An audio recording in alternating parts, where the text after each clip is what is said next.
Hello, I'm David Cockcroft, the General Secretary of the ITF, International Transport Workers Federation, representing more than 5 million workers in unions in 150 countries worldwide. UL Trasporti is a very important member of the global ITF family, and it gives me great regret that I'm unable to be with you today at this, the 13th Congress of UL Trasporti, to give you our warm regards and congratulations, and also a special greetings to Giuseppe Caronia, your secretary, a very old friend of mine, and who has been a long friend of the ITF and deeply committed to international solidarity. Like UL Trasporti, the ITF organises across the whole of the transport sector. And as you know, there are very big challenges today in Europe and in the world as a whole across all transport sectors. The economic crisis has hit transport very, very badly. In the maritime sector today, even long-established companies are facing unprecedented downturns and job losses.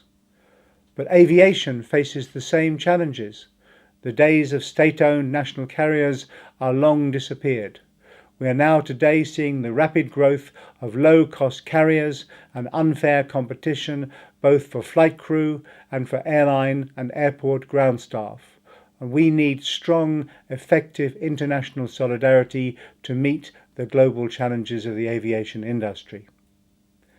In road transport, we see drivers with widely different wages and working conditions competing with union members for the same jobs.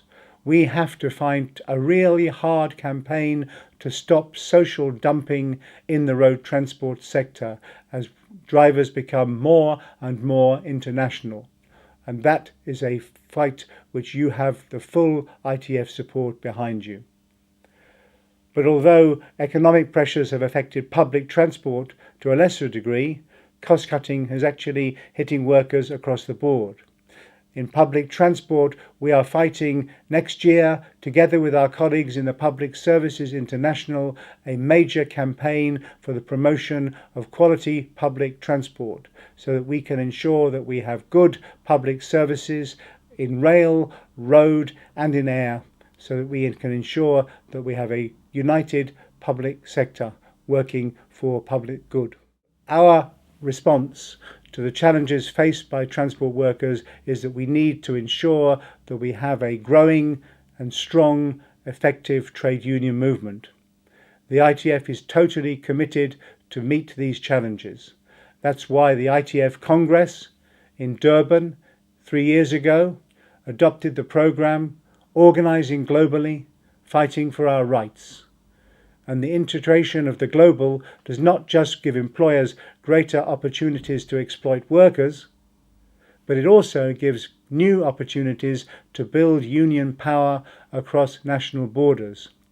Today, we have global supply chains that are so stretched and so sensitive that effectively coordinated international union action can have a massive effect.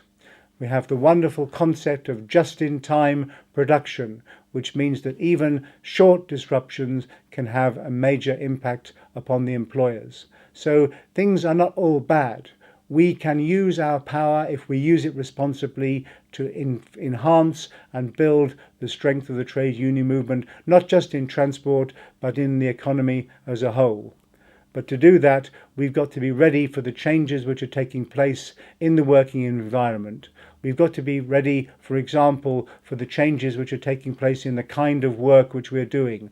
We're concentrating more and more on precarious work, on new forms of employment relationships, where there are now many fake self-employed workers who are contracted but who still are dependent upon the work done by their original employer.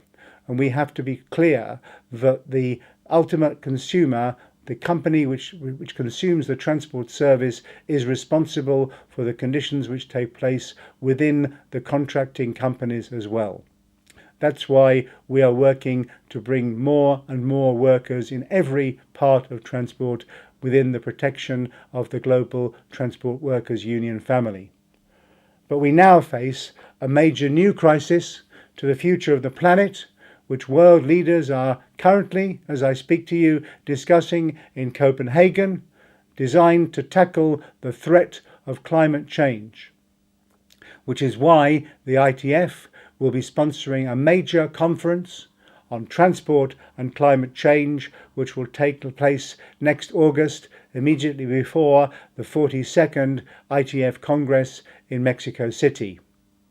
That's also why the theme for the ITF 42nd Congress, which echoes that of the ETF Congress in Ponta Delgada earlier this year, will be Strong Unions, Sustainable Transport.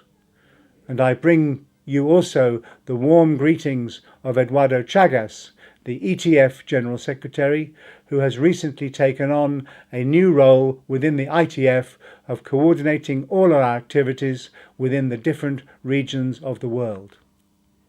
I hope to see a very strong, effective UIL Transporti delegation with us in Mexico City next August.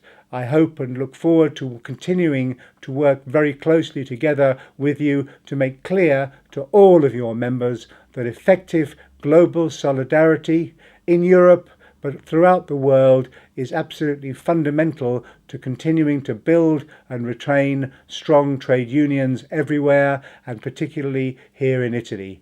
Good luck and best wishes for a successful Congress.